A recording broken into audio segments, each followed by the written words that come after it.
Mais uma situação aqui envolvendo a UEM. É isso mesmo, Rigon? O Tribunal de Justiça nega recurso e mantém suspensão de acordo entre professores aposentados acusados de dano ao erário e a Universidade Estadual de Maringá. CAD descumpriu lei de improbidade administrativa, diz decisão.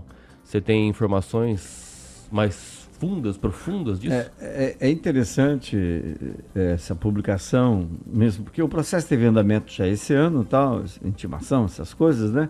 Mas a decisão é de outubro. E nós ficamos, a comunidade maringaense, desde outubro, sem saber essa sequência. Foi por conta de uma obra feita por uma empresa, se eu não me engano, chamada Palmital. A empresa cometeu irregularidades, aí os responsáveis acabam pagando. Um deles foi secretário municipal, na época do PT, o Samir Jorge, e recebeu a pena. Transitou em julgado, tanto aqui, lá, como lá em Curitiba, transitou em julgado e vai ter que devolver o dinheiro que foi gasto de forma irregular. Aí o que acontece? Vem para o CAD, o acordo. Né? O Ministério, a Justiça diz, não, tem que pagar, tem que devolver. Aí o CAD pega e parcela essa devolução de dinheiro ao erário, que foi a vítima, né? Foram o nosso dinheiro, é o nosso dinheiro que foi a vítima, e manda parcelar em 100 vezes. Só que a lei de improbidade administrativa diz que a devolução de recursos tem que ser feita no máximo em 48 vezes. Então a UEM me parece cada vez mais muito politizada, muito protetora de amigos, essa gestão principalmente. O próprio promotor Pedro Ivo comentou isso no ano passado, em 2023, quando um outro caso semelhante havia acontecido.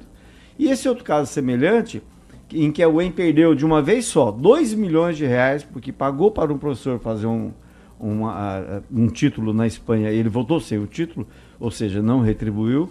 Fizeram um acordo lá, é o seguinte, você troca, não precisa pagar nada e fica 4 anos aqui. Então, um prejuízo para a UEM na época foi de 2 milhões, o Ministério Público entrou e falou, há acusações de que pessoas foram beneficiadas pela atual reitoria, né, no caso a gente está falando do atual reitor, com cargos comissionados. E nesse caso, além de perder o dinheiro, a pessoa ganhou um cargo comissionado dentro da UEM. A UEM está cada vez mais parecida com uma prefeitura, com um governo do estado, com política. E, infelizmente, educação não tinha que se misturar com política. Sem contar que há outras informações que circulam na UEM e que causam até repulsa em gente que gosta da instituição. Como nomeação de pessoas em vários... há pelo menos 3 pessoas na área de comunicação nomeadas lá em cargos de confiança do reitor. Isso não tinha que acontecer, nunca aconteceu. O reitor conseguiu a nomeação da esposa dele para a Casa Civil.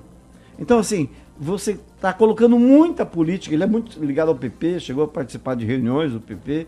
Então, misturar política demais, acontece isso. Você muda desrespeita até a lei de responsabilidade fiscal. Nesse caso, claro que a culpa não é dele, é do CAD. Mas você cria um costume, né? É aquele negócio que você sempre fala, o exemplo vem de cima. Aí as pessoas resolvem simplesmente passar por cima da lei. Espero que nesse caso não aconteça o que aconteceu no caso de 2023, em que a UEM perdeu, deixou de receber 2 milhões de reais. Esse caso está na justiça e o tribunal decidiu, não, vai ter que pagar em 48 vezes, vai ser descontado da folha de pagamento. Cada professor aposentado, os dois são aposentados, recebem brutos mais de 18 mil reais, e vão ter descontado do seu salário esse valor a que foram condenados, que eu não me recordo, não consegui obter essa informação, mas é um valor alto, que era de uma obra em construção, e para ser parcelado em 100 vezes, realmente é porque, né, não é coisa barata. Mas a UEM, infelizmente, está passando pela pior administração, a administração que mais mistura política com quadril, com benefício, quem está falando isso não foi só eu não, é o promotor, de benefício a pessoas que trabalharam na campanha do reitor, que receberam de volta uma retribuição. Então é uma pena que com toda essa história, com reitores como Rodolfo Purpo, né, o próprio Neumar Adélio de Godoy, que chegou a presidir o Conselho Nacional de Reitores do Brasil, lá em Brasília, o Fernando Ponte de Souza, o próprio Décio Esperandil, chega a esse ponto, né, de ter essa coisa ruim, inclusive internamente e principalmente externamente.